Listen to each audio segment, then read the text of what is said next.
Bugungi tadbirning asosiy maqsadi turli mamlakatlarda yashab ijod qilayotgan o'zbek ijodkorlarining ilmiy badiiy asarlarini keng jamoatchilikka tanishtirish hamda o'zbek milliy adabiyotini keng targ'ib etish va yoshlar o'rtasida kitobxonlik madaniyatini rivojlantirishdan iborat.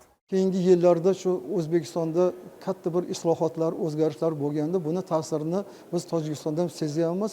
Qarangda, ilgari Tojikistonda ijod qilardingiz. O'zbek adabiyoti aslida qaysi mamlakatda yaratilsa ham bu o'zbek adabiyoti.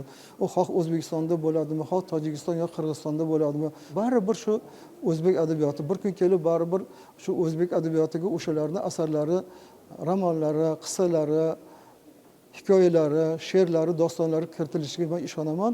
Shu yana bir jihatda aytaman, shu hozirgi O'zbekiston Yozuvchilar uyushmasining raisi Sirojiddin Saidning va uning o'rinbosari G'ayrat Majidning tashabbuslari bilan bir katta bir ulug' bir ish amalga oshdi. Hozir faqatgina tojikistonlik o'zbek adablaridan, o'zbek ijodkorlaridan 12 nafari O'zbekiston Yozuvchilar uyushmasiga qabul qilindi. Shuningdek, tadbirda yangi kitoblar taqdimoti o'tkazildi. Jumladan Tojikistonda yashab ijod qilayotgan O'rinboy Usmonning Tojikiston o'zbek adabiyot antologiyasi kitobi keng jamoatchilik e'tiboriga havola qilindi.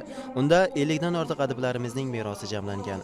Qolaversa, Sayfullo Quloyevning Yor kitob asari, Abduvali Yo'ldoshev va Sabohat Do'stjonovaning Qozog'iston o'zbeklarining nomoddiy madaniy merosi, Sultonmurod Hojiboyevning Yaxshi bola qanday bo'ladi kabi kitoblar ham taqdim etildi. Mazkur asarlarda qo'shni mamlakatlarda yashayotgan o'zbeklarning adabiy merosi, urf-odat va an'analar yoritilgan.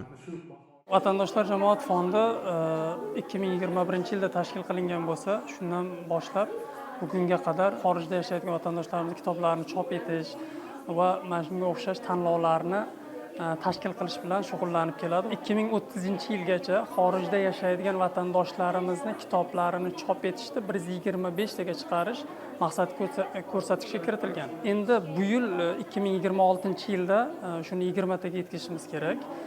Hozir o'sha chop etilgan kitoblarning 4 tasini taqdimoti bo'lyapti. Tadbir doirasida buyuk mutafakkirlar Alisher Navoiy va Zafariddin Muhammad Bobur tavalludiga bag'ishlangan ijodiy ishlar tanlovi ham o'tkazilgan edi. Bugun 5 ta yo'nalish bo'yicha nazm, navo, tasviriy san'at, insho va sahna ijodkorligi yo'nalishi bo'yicha munosib deb topilgan g'oliblar taqdirlanmoqda.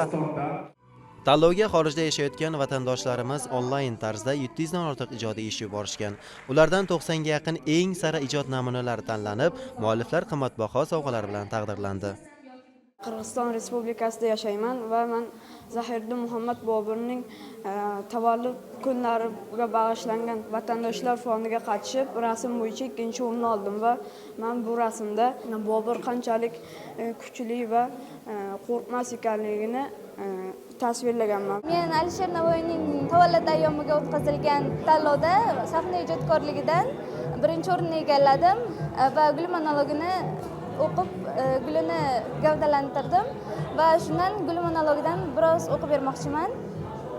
Hamon yodimdadir gul chog'i erdi, ko'rishgan maskanim gul bog'i erdi, ochilgan rang-barang gullar chamanda, quyoshdan barq urib aylardi xanda, sochilgan injudek barglarda shabnam, o'pib gul bargini yel o'ynaganda, qilib to'y so'ng bo'lurmiz birga doim, seni ko'p ko'rmasin menga xudoyim.